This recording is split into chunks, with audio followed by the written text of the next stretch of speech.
ओम नमो भगवते वासुदेवाय। हरे कृष्ण। मैं कामाख्या झा आपके साथ श्रीमद् भगवद गीता का एक और ज्ञानवर्धक प्रस्तुति लेकर उपस्थित हूँ। आज मैं आपके साथ एक बहुत ही सरल लेकिन अत्यंत गहरा प्रश्न पूछना चाहता हूँ। क्या भगवान तक पहुँचने के लिए संसार छोड़ना आवश्यक है? क्या नौकरी, व्यवसाय, परिवार और जिम्मेदारियों के बीच रहकर भी कोई व्यक्ति आध्यात्मिक जीवन जी सकता है? और is renunciation only about leaving everything behind? Think about it. यदि आपका उत्तर स्पष्ट नहीं है तो आप अकेले नहीं हैं। लगभग 5000 वर्ष पहले महान योद्धा अर्जुन के मन में भी यही प्रश्न उठा था। But here is the real turning point. भगवान श्री कृष्ण जी ने जो उत्तर दिया उसने केवल अर्जुन का ही नहीं बल्कि संपूर्ण मानव समाज का दृष्टिकोण बदल दिया। उन्होंने बताया कि समस्या कर्म करने में नहीं है, समस्या कर्म के फल के प्रति हमारी आसक्ति में है, अटैचमेंट में है। The real renunciation is not to give up work, but to dedicate every action to Krishna. यही कारण है कि श्रीमद् भगवद गीता का यह अध्याय, जिसे हम कर्म संन्यास योग कहते हैं, प्रभुपाद जी कर्म योग कृष्ण भावना भावित कर्म के रूप में समझाया है, जिसे अंग्रेजी में कर्म yoga action in Krishna consciousness कहा गया है। This changes everything. जब वही कर्म भगवान श्री कृष्ण जी को समर्पित हो जाता है तो वही कर्म बंधन का कारण नहीं रहता बल्कि मुक्ति का मार्ग बन जाता है। और यही है कर्म संन्यास योग का वास्तविक रहस्य। Now here is something special about this presentation. इस प्रस्तुति में अध्याय 5 के सभी 29 श्लोकों का सरल हिंदी अर्थ प्रस्तुत किया गया है। साथ ही प्रत्येक श्लोक को एक व्यवहारिक उदाहरण के माध्यम से समझाने का प्रयास किया गया है ताकि भगवान श्री कृष्ण जी के दिव्य संदेश को केवल समझा ही नहीं जाए बल्कि अपने दैनिक जीवन में भी अपनाया जा सके। Because my objective is very simple. Shrimad Bhagavad Gita केवल पढ़ी ना जाए, केवल सुनी ना जाए, बल्कि समझी जाए और समझकर जीवन में उतारी जाए। तो आइए विदाउट एनी फर्दर डिले आरंभ करते हैं भगवत गीता चैप्टर 5 कर्म संन्यास योग की इस ज्ञानवर्धक प्रस्तुति। हरे कृष्ण। अध्याय 5 कर्म संन्यास योग। अर्जुन भगवान श्री कृष्ण जी से पूछते हैं कि कभी आप कर्मों का त्याग करने की प्रशंसा करते हैं और कभी कर्म योग की। कृपया स्पष्ट रूप से बताइए कि इन दोनों में से मेरे लिए कौन सा मार्ग अधिक श्रेष्ठ है। जैसे कोई विद्यार्थी दो अच्छे कैरियर विकल्प जैसे एमबीबीएस करे या बीटेक करे, आईएएस बने या आईपीएस बने के बीच में उलझ जाए और अपने गुरु से पूछे कि उसके लिए कौन सा मार्ग अधिक उचित होगा, वैसे ही अर्जुन भगवान श्री कृष्ण जी से सही मार्गदर्शन मांगते हैं। भगवान श्री कृष्ण जी बताते हैं कि कर्म संन्यास और कर्म योग दोनों ही कल्याणकारी है, लेकिन अधिकांश लोगों के लिए अपने कर्तव्य करते हुए उनके फल की आसक्ति छोड़कर कर्म योग करना अधिक सरल और श्रेष्ठ है।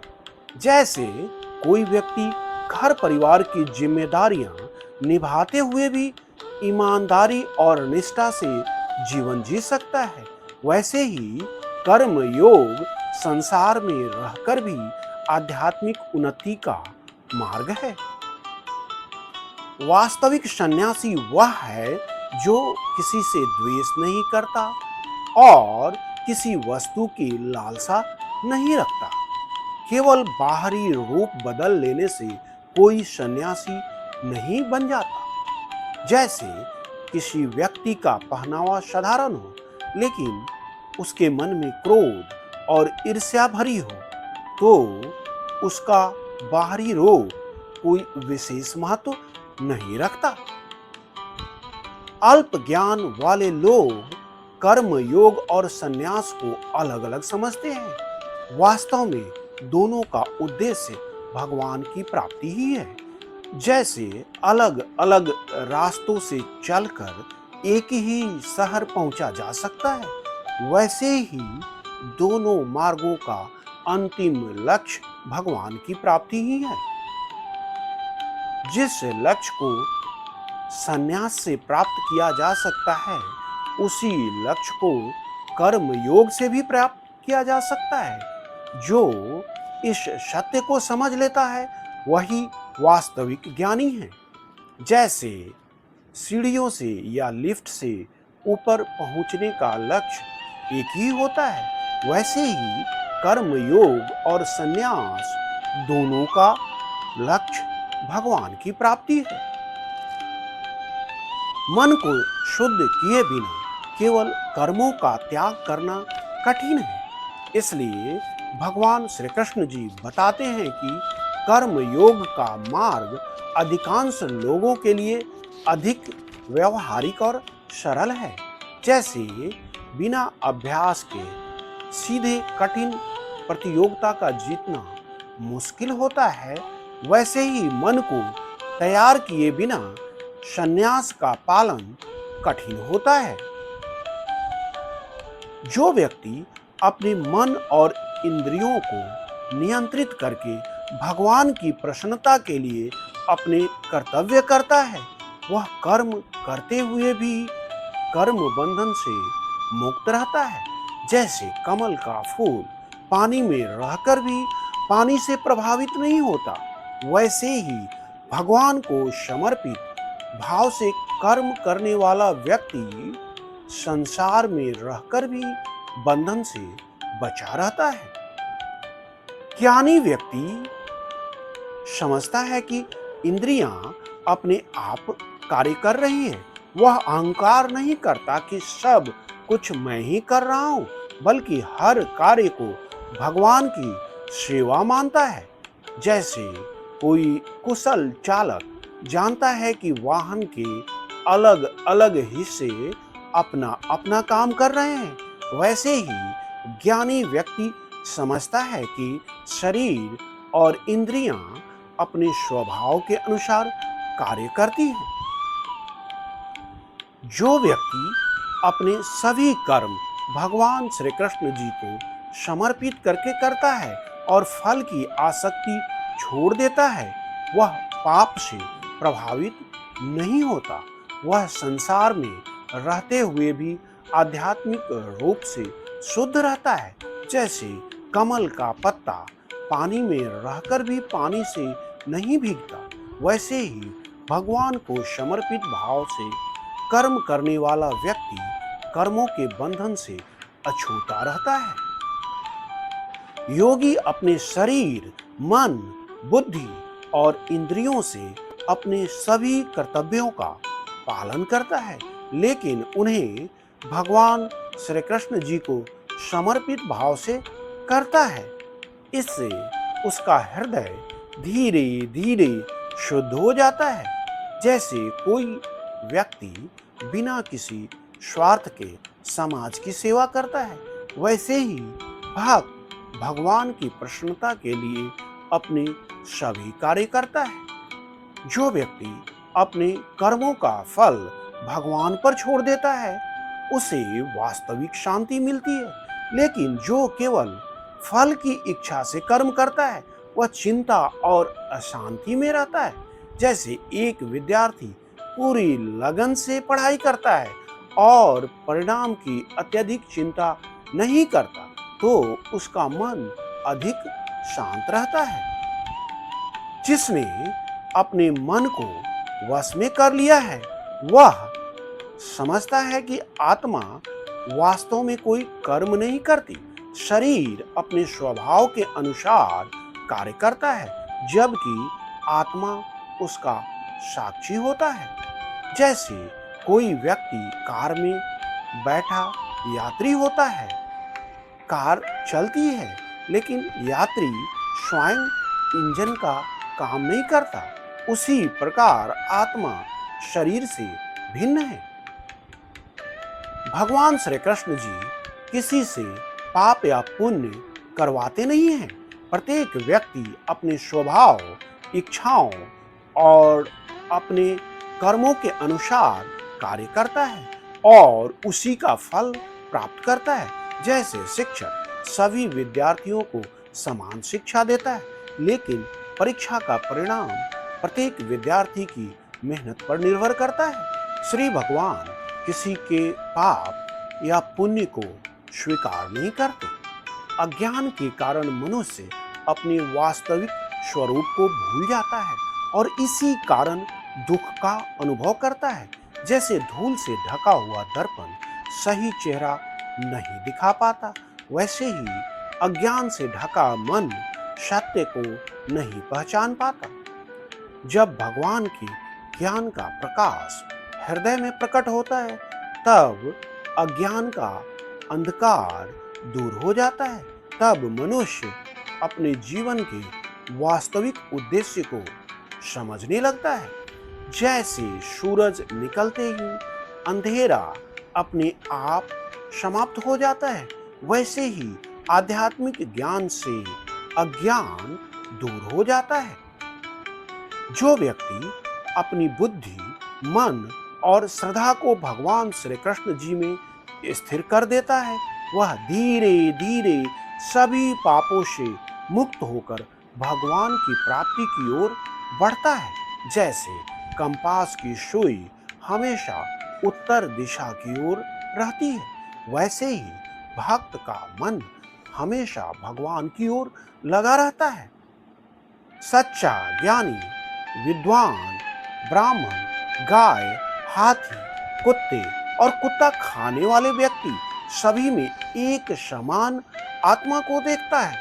वह शरीर के आधार पर भेदभाव नहीं करता। जैसे अलग अलग आकार के और रंग के बल्बों में एक ही बिजली प्रवाहित होती है, फ्लो ऑफ इलेक्ट्रॉन्स, वैसे ही सभी प्राणियों में एक ही आत्मा का स्वरूप, जिसका मन समभाव में स्थित हो जाता है, वह इसी जीवन में जन्म और मृत्यु के बंधन से ऊपर उठने लगता है, क्योंकि वह सभी को भगवान की दृष्टि से देखना सीख जाता है। जैसे एक न्यायाधीश बिना पक्षपात के सभी के साथ समान व्यवहार करता है, वैसे ही ज्ञानी व्यक्ति सभी के प्रति समभाव रखता है। जो व्यक्ति सुख मिलने पर अत्यधिक प्रसन्न नहीं होता और दुख आने पर विचलित नहीं होता, वही स्थिर बुद्धि वाला है। उसका विश्वास भगवान श्री कृष्ण जी पर दृढ़ रहता है। जैसे पर्वत पर तेज आंधी और वर्षा का अधिक प्रभाव नहीं पड़ता, वैसे ही स्थिर बुद्धि वाला व्यक्ति जीवन के उतार चढ़ाव में भी शांत और संतुलित रहता है।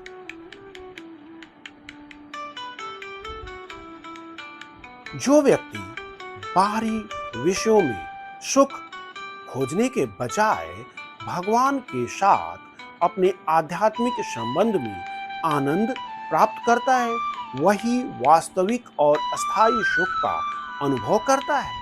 जैसे किसी व्यक्ति को दिखावे से नहीं, बल्कि अपने परिवार के सच्चे प्रेम से खुशी मिलती है, वैसे ही भक्त भगवान के साथ अपने संबंध में वास्तविक आनंद प्राप्त करता है।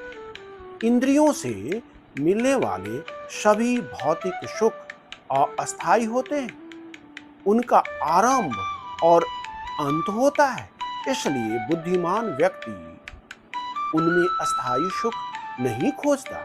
जैसे नया मोबाइल, नई कार खरीदने की खुशी कुछ समय बाद सामान्य हो जाती है, वैसे ही भौतिक सुख अधिक समय तक नहीं टिकती।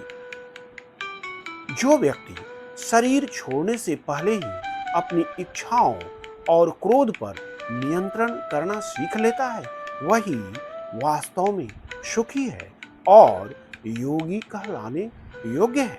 जैसे वाहन चलाते समय समय पर जरूरत पड़ने पर ब्रेक लगाने वाला चालक दुर्घटना से बच जाता है, वैसे ही अपनी इच्छाओं और क्रोध पर नियंत्रण रखने वाला व्यक्ति जीवन की अनेक समस्याओं से बच जाता है, जिसका आनंद, शांति और संत जैसे सूर्य स्वयं प्रकाश का स्रोत है और दूसरों को भी प्रकाश प्रदान करता है, वैसे ही आध्यात्मिक व्यक्ति, भगवान से जुड़ा व्यक्ति अपने को भी प्रकाशित करता है और अपने बगल अगल के लोगों को भी। जो लोग अपने पापों से मुक्त होकर सभी प्राणियों के कल्याण की भावना रखते हुए भगवान की भक्ति करते हैं, वे भगवान की शांति और कृपा प्राप्त करते हैं। जैसे एक अच्छा चिकित्सक केवल अपने लाभ के लिए नहीं बल्कि रोगियों के हित के लिए भी कार्य करते हैं, वैसे ही भक्त सभी के कल्याण की भावना से कार्य करता है। जिन लोगों ने अपनी इच्छाओं और क्रोध पर नियंत्रण पा लिया है तथा भगवान की शरण ग्रहण कर ली है, वे इस जीवन में भी आध्यात्मिक शांति का अनुभव करते हैं। जैसे तूफान के बीच सुरक्षित बंदरगाह में पहुंचा हुआ जहाज निश्चिंत हो जाता है, वैसे ही भगवान की शरण में आया व्यक्ति मानसिक शांति प्राप्त करता है।